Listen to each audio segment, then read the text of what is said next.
Assalamu alaikum. Welcome back to another video. In this video, I'm going to talk about limit. What is limit? Let's say I want to fetch all the data from a student, and I'm setting here. I've set limit. Let's say 3, or let's say 4. So if I execute it, now you can see I'm fetching here only. I mean, it will fetch me only 1, 2, 3, 4 column. 4 row, right? Because I have set the limit 4. Okay.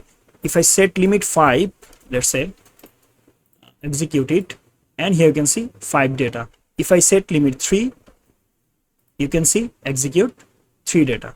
Okay, but let's say I want to skip first 3 row. I want to show from after first 3 row. Okay, so how you can do this? So you have to set the value at first. I mean, how many row actually you want to skip, then comma, then how many row actually you want to show. Let's say 2 row. So execute it, and now you can see after 3, first 3, 101, 102, 103, we are fetching here. I mean, it's showing us from 104 to 105. All right, so this is how you can actually use limit.